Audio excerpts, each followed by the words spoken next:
আমার বন্ধু ইসলাম গ্রহণ করতে গিয়েও পিছিয়ে এসেছিল।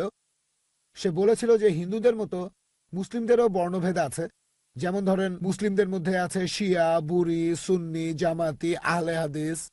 আর তার দ্বিতীয় প্রশ্নটা হলো যে সে কি কোনো কবরস্থান বা মাজারে গিয়ে সেই মৃত লোকের কাছে কিছু চাইতে পারে, কারণ সে হলো আল্লাহ আর তার মাঝে মধ্যস্থতাকারী। ভাই প্রশ্ন করলেন যে আপনার এক বন্ধু একবার ইসলাম গ্রহণ করতে গিয়েও পরে পিছিয়ে এসেছে।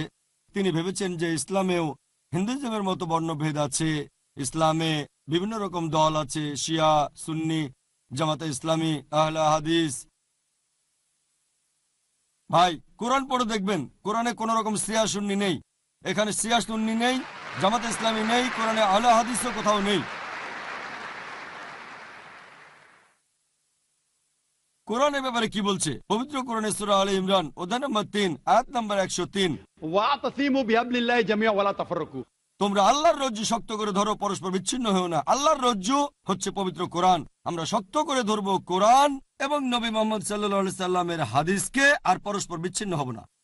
আর কোরআনে এই কথা পরিষ্কার বলা হয়েছে সূরা আনাম অধ্যায় নম্বর 6 আয়াত নম্বর 159।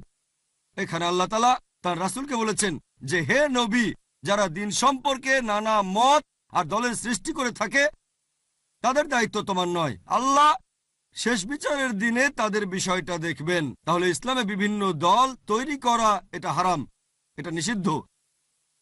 আমাদের প্রিয় নবী কি ছিলেন? শিয়া ছিলেন নাকি সুন্নি? তিনি কি ছিলেন? আমাদের নবী মুহাম্মদ সাল্লাল্লাহু আলাইহি ওয়াসাল্লাম ছিলেন একজন মুসলিম। আর সেই কারণেই যখন দাওয়ার মাস্টার কির কথা বলেছিলাম সূরা আলে ইমরান অধ্যায় 3 আয়াত 64 বলা হয়েছে তাআলা ইলা কালিমাতিন সাওয়াইন বাইনা বাইনাকুম আল্লা না'বুদা ইল্লাল্লাহ ওয়ালা নুশরিকা বিহি শাইয়্যান ওয়ালা ইয়াত্তাখিযা বা'দুনা বা'দান আরবাবান মিন দুনিল্লাহ ফান্তাওয়াল্লাউ ফাকুলু শাহাদু বিআন্না মুসলিমুন। অর্থাৎ বলো তোমরা সাক্ষী থাকো আমরা মুসলিম, আল্লাহ তাআলার কাছে আত্মসমর্পণ করি। তাহলে মুসলিম হচ্ছে সেই লোক যে আল্লাহ তাআলার কাছে আত্মসমর্পণ করে।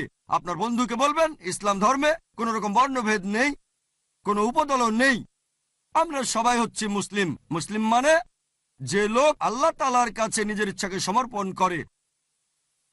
আর যদি কেউ আল্লাহ তাআলার কাছে আত্মসমর্পণ করে তাকে বলা হয় একজন মুসলিম।